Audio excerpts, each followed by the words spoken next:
Saya 1 jam pertama duduk, Bapak Ibu, sudah berserah diri kepada Allah Subhanahu wa Ta'ala. Kalaupun hari itu saya meninggal, saya udah ikhlasin. Anggota DPR nonaktif Ahmad Sahroni mengaku siap mati saat penjarahan yang terjadi di rumahnya Agustus silam. Hal ini disampaikan Sahroni saat bertemu dengan warga Tanjung Priuk, Jakarta Utara pada Minggu 2 November 2025.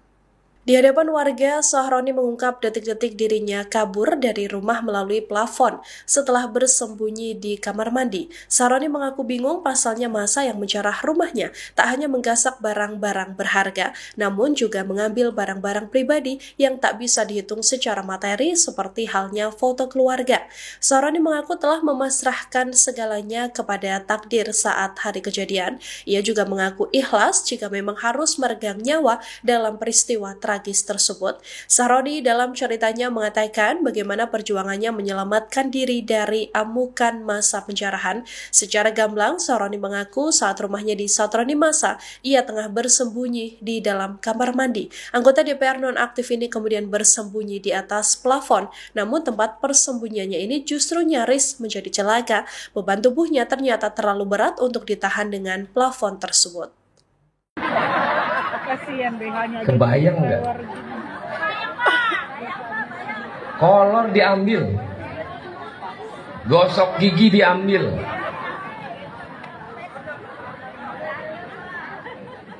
Bapak Ibu, mohon maaf sebelumnya kalau ada tetangga anaknya ditangkap polisi, saya nggak tahu menahu, karena ikut serta ngejarah di rumah ini. Kemarin ada yang datang minta tolong untuk dibebasin. Saya bilang, kenapa Bapak Ibu nggak jaga anaknya? Pasti warga Kebon Bawang waktu hari itu saya pahamin kondisinya, ngelihat orang brutal begitu.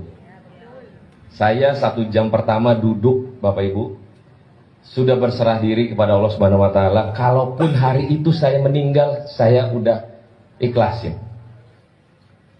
Tapi saya ikhlas, kenapa saya mesti ada di rumah hari itu?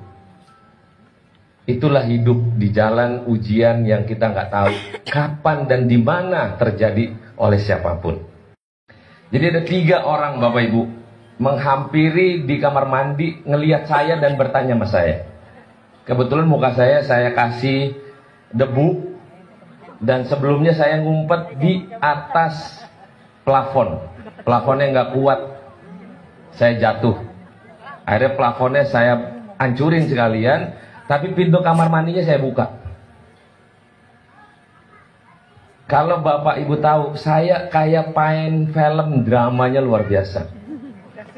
1 jam pertama, ini ada sebenarnya sebelum kejadian jam 15.12 saya ingat. Ada saya ketemu dengan perwakilan dari tokoh agama. Pak Imam sama Ibu Dini sama pembantu saya di rumah Pak Haji Rusdi di sebelah. Dia kaburnya ke sebelah.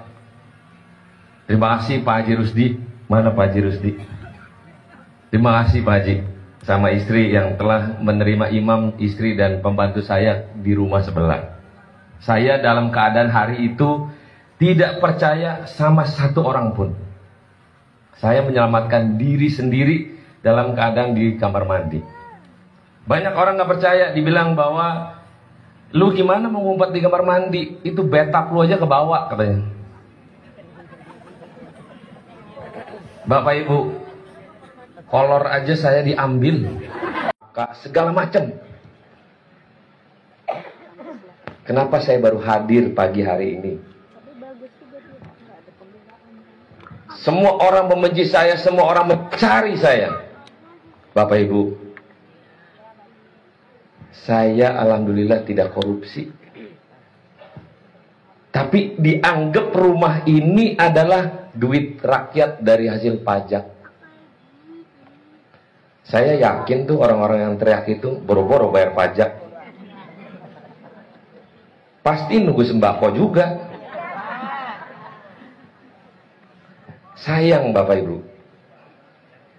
konteks politik di dalam ruang publik ini di frame orang yang nggak ngerti kondisinya.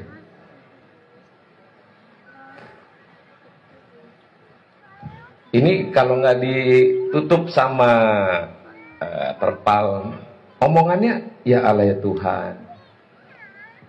Kebayang Bapak Ibu, foto keluarga pun dicuri.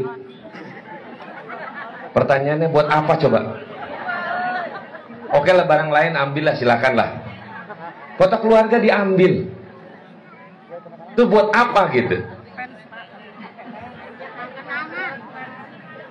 Buat kenangan ya. Dan yang masuk di rumah saya, Download Tribun X sekarang. Menghadirkan lokal menjadi Indonesia.